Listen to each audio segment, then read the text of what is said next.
Hello everyone. Today we will discuss the next part of tenses. In the previous module we have discussed about simple present, simple past and simple future tense.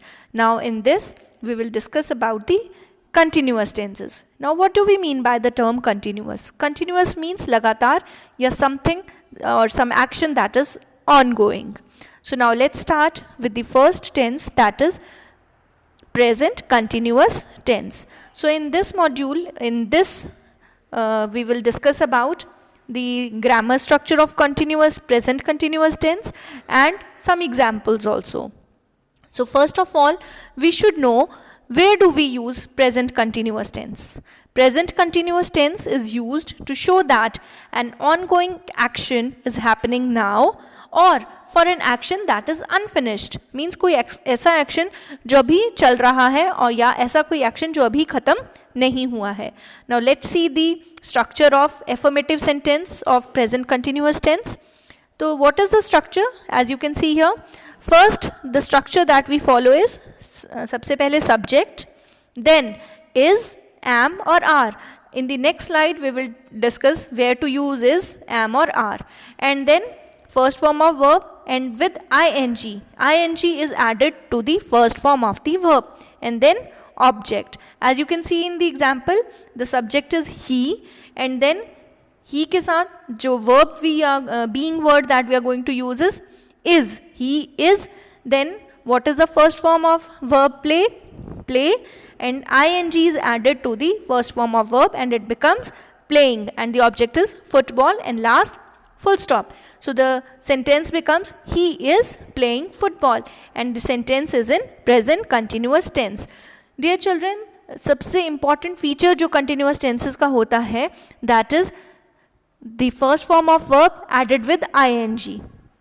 So कहीं पे भी अगर if you see the word first form of verb with ing, you can easily recognize that it is a continuous tense. And for present continuous tense, the being words that are used is, am and are. Now let's see where do we use is, am and are. As we all know that for I, am is used, ठीक है. For he, she, it is, and you, we, they, are. So इस तरह से we have to remember that what to use with he, she, it, you, we, they and I in present continuous tense.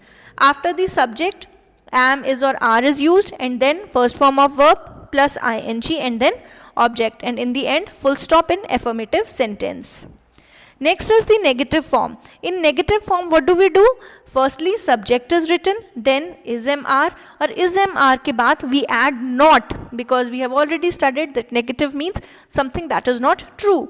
तो वहाँ पर हम not add कर देंगे after the being word जो हम use कर रहे हैं, चाहे वो is है, am है या are है, and then not, and then again first form of verb ing, and then this thing the object, and then full stop.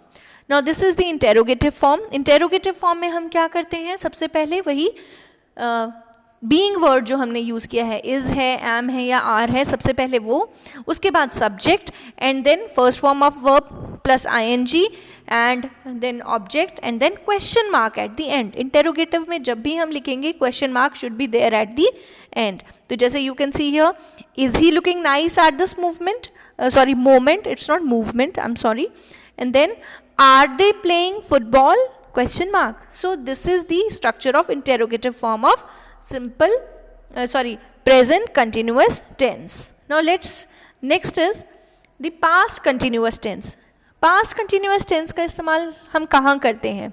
We use past continuous tense to describe actions that began in the past and often continued for a short period of time after the action started. Means जो past में जो action शुरू हुआ था और वो कुछ समय के लिए continued रहा था, so that is the time where we use past continuous tense. So now let's see the structure of past continuous tense. How do we form a sentence in past continuous tense? So let's talk about the affirmative sentence. सबसे पहले subject आएगा, ठीक है, और फिर subject के साथ जो बीइंग वर्ड यूज होगा वो होगा या तो वॉज या वर, ठीक है। अब वॉज कहाँ यूज होगा? वॉज यूज होगा आई के साथ और ही शी इट के साथ। आई ही शी इट के साथ वॉज और यू वी दे के साथ वर, क्योंकि जो सिंगुलर हैं उनके साथ वॉज होगा और जो प्लूरल हैं उनके साथ वर, और यू के लिए भी वर ही इस्तेमाल होगा, चाहे वो सिंगुलर के लिए यूज़ कर रहे हैं हम, चाहे प्लूरल के लिए। सो क्या सेंटेंस बन गए देखिए, I was going to market, she was playing badminton, we were reading a book. ठीक है, तो ये बन जाएगा हमारा एफर्मेटिव सेंटेंस। वहाँ पर प्रेजेंट में हमने इज एम आर यूज़ किया था और पास्ट कंटिन्यूअस में वॉज या वर, बाकी सारा रूल सेम रहेगा। Next is interrogative and negative, वही है सेम। नेगेटिव की हम बात करेंगे तो सबसे पहले सब्जेक्ट और उसके बाद जो भी बीइंग वर्ड यूज़ करें, चाहे वॉज या वर, उसके बाद नॉट ऐड हो जाएगा। So I was not playing cricket, she was not going to market, they were not reading books. तो ये सारे नेगेटिव हो गए और लास्ट में फुल स्टॉप। इंटेरोगेटिव में क्या होगा, जो बीइंग वर्ड होगा वो सबसे पहले आ जाएगा। ठीक है, जैसे was I playing, were you talking, ठीक है, और लास्ट में क्वेश्चन मार्क लग जाएगा। तो सबसे पहले being word, then subject, then first form of verb plus ING, and then object, and then question mark. So this is the structure of past continuous tense in negative and interrogative form. So now the next is future continuous tense. Now where do we use future continuous tense? Future continuous tense is used to talk about an action which will be in progress at some definite time in future. यानी कि ऐसा action जो कि future में किसी समय में जारी रहेगा, that is the time where we use future continuous tense. अब इसका ग्रामर स्ट्रक्चर क्या है, सबसे पहले सब्जेक्ट, ठीक है, इन एफर्मेटिव सेंटेंस, फिर उसके बाद विल. हमें पता है फ्यूचर के लिए हम क्या यूज़ करते हैं, विल, लेकिन फ्यूचर कंटिन्यूअस के लिए हम विल के साथ बी ऐड कर देंगे. कि जैसे आपको हम जैसे यहाँ पर सेंटेंस दिया है, it will be storming tomorrow, और स्टॉर्म जो है it is the first form of verb और उसके साथ आईएनजी ऐड हो गया, then object and then full stop. So it will be storming tomorrow, कि कल तूफान आएगा. ठीक है, तो ये जो भी हमारी वेदर प्रेडिक्शंस होती हैं they are mostly in future continuous tense. Negative में हम क्या करेंगे, विल के बाद नॉट ऐड करेंगे. ऐसा नहीं करेंगे कि विल बी नॉट, ये गलत हो जाएगा. पहले विल देन नॉट फिर बी.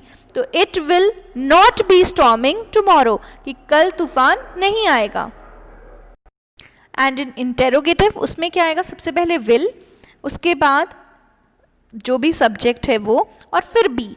मतलब विल और बी के बीच में सब्जेक्ट आ जाएगा, और नेगेटिव में विल और बी के बीच में नॉट आ जाएगा. ठीक है, तो क्या बन गया इंटेरोगेटिव में, will it be storming tomorrow, and in the end question mark. ठीक है, so this is the structure of future continuous tense. Now dear children, let's have comparison between these tenses जो हमने पहले पढ़े हैं और जो आज के मॉड्यूल में हमने सीखे. First is present simple and present continuous. Present simple tense में हम क्या करते हैं, सब्जेक्ट होता है, वर्ब के साथ एस या E S, then object. Okay, और प्रेजेंट कंटिन्यूअस में हम क्या कर रहे हैं, सब्जेक्ट, उसके साथ इज एम आर, ठीक है, देन वर्ब की first form and I N G. ठीक है, तो जो सिंपल प्रेजेंट है वो बताता है जो जनरल ट्रूथ्स हैं या जो हमारी हैबिट्स हैं, रूटीन्स हैं, और प्रेजेंट कंटिन्यूअस हमें उन एक्शंस को डिस्क्राइब करता है विच आर हैपनिंग नाउ. जैसे कि she is reading a newspaper, वो अभी न्यूज़पेपर पढ़ रही है. ठीक है, जो ऑन गोइंग एक्शन है. Next is simple past and past continuous. Simple past में हम क्या करते हैं, in the affirmative subject and then verb की सेकेंड फॉर्म. ठीक है, और पास्ट कंटिन्यूअस में सब्जेक्ट, उसके बाद वॉज या were accordingly, and then verb की first form plus I N G. ठीक है, सो ये डिफरेंस है. तो मैंने जैसे पहले बताया आपको कि कंटिन्यूअस टेंस की पहचान ही ये है कि वर्ब के साथ आई एन जी होगा. ठीक है, और फिर हमने बाद में देखना होता है कि प्रेजेंट है तो इज एम आर होगा, पास्ट है तो वॉज वर, और फ्यूचर है तो विल बी होगा. ठीक है, so in simple future and future continuous will है दोनों में, लेकिन कंटिन्यूअस में विल बी हो जाएगा एंड ट्रेवल के साथ आई एन जी, तो ट्रेवलिंग हो जाएगा. So this was all about your continuous tenses, that is present continuous, past continuous and future continuous. I hope you have understood them well, and for more for more getting out of it, ज़्यादा समझने के लिए या ज़्यादा अपने doubts को clear करने के लिए, you can watch the video again and clarify your doubts. So thank you so much. Have a good day and revise the tenses as we are doing them daily. Thank you so much.